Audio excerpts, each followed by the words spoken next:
Recently, Billboard's Hot Country Songs chart was topped by an artist who surprised some people, Beyonce. Released in March 2024, Queen Bee, Cowboy Carter is a country-inspired album influenced by the country and zydeco music she heard growing up in Houston and attending rodeos with her grandfather. Like her first country song, Daddy's Lessons, off 2016's Lemonade, Cowboy Carter has stirred up conversations about black artists placed in a predominantly white world of contemporary country music and their role in the genre's history. Here on Matter of Factx, we'll look at African Americans' influence and origins of country music and how it became predominantly white. Suppose you imagine a stereotypical country music band. In that case, you may call to mind a crew of musicians playing the banjo, a mandolin, the fiddle, maybe the harmonica, possibly a pedal steel guitar, and someone on a mic with a twangy southern accent. While the characteristics of your band might shift here or there, whether you realize it or not, your fictional country band is most certainly white. The great majority of top charting country singers currently and throughout history are and have been white. Even for individuals with limited familiarity with country music, artists like Johnny Cash, Tim McGraw, and Carrie Underwood nevertheless come to the public mind. Only 3 African Americans, including Charlie Pride in 2000, out of 136 members have ever been admitted into the Country Music Hall of Fame. There's been little commotion about this fact. Most people have contentedly, perhaps unknowingly, accepted the idea that country music is for white people.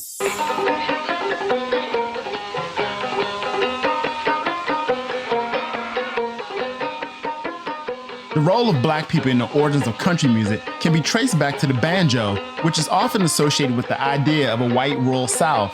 However, this instrument, the West African lutes, was made from gourds and brought to Americans by enslaved Africans. The banjo played a significant role in enslaved people's music and culture in the South. Later, it was standardized, appropriated, and spread to white audiences. Enslaved Africans were required to perform with these instruments to entertain whites on plantations. The owners would send them to travel to other plantations or social events as entertainment, further spreading musical Africanism across the American South.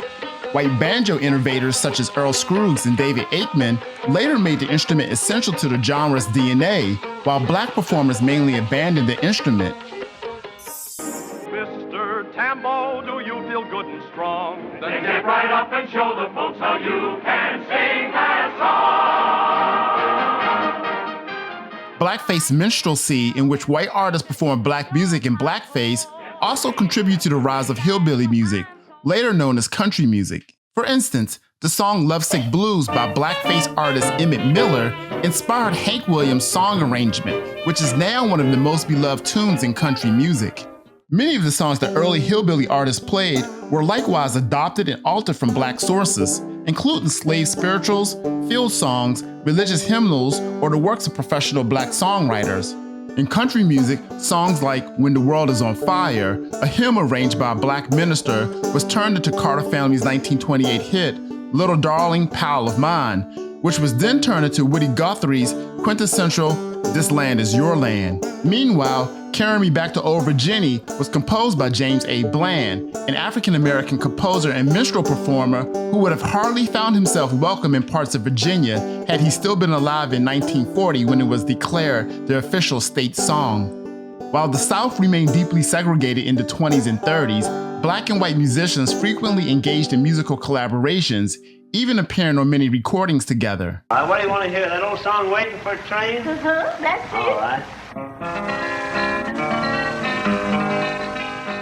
The bluesy styling of Jimmie Rodgers, widely accepted as the father of country music, were not self-developed. Instead, Rodgers, a white Mississippi-born artist, learned how to play the banjo and guitar as a teenage high school dropout from African-American people who worked on the railroad alongside him.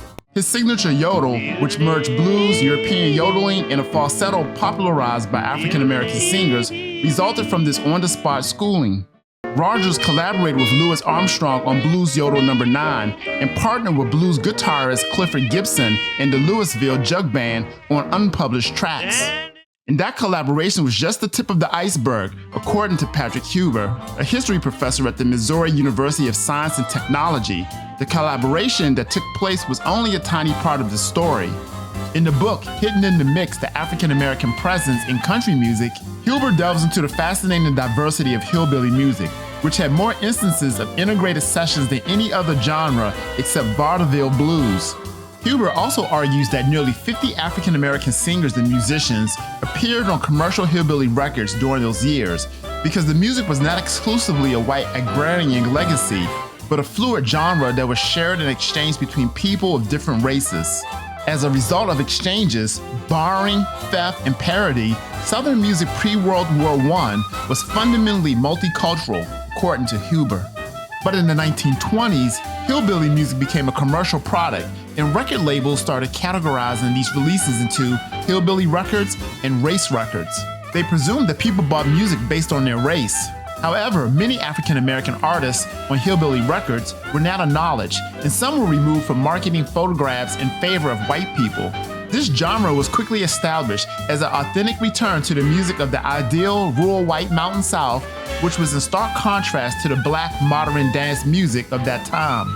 This marketing strategy resulted in many black musicians being sidelined in country music, even though they played an influential role behind the scenes. For instance, Lesley Riddle, a black guitarist, helped A.P. Carter of the Carter family to perfect his repertoire of mountain songs and greatly influenced the finger-picking guitar style of Maybelle Carter, who is considered one of the most influential guitarists of all time. In addition, Alabama street musician Rufus T. Tot Payne, who was nicknamed Teetotaler, taught an 8-year Hank Williams how to play the blues in a way that seamlessly blended with hillbilly and folk, ultimately shaping his iconic sound. Similarly, Gus Cannon, an African-American blues musician who helped to popularize jug bands such as his own Cannon Jug Stompers in the 1920s and 30s, taught a young Johnny Cash. Bill Monroe, also known as the father of bluegrass, acknowledged his indebtedness to the guitarist Arnold Schultz, an African-American fiddler and guitarist who was noted as a significant influence in the development of thumb style or Travis-picking method of playing guitar. However, all these black artists would be overshadowed by their mentees.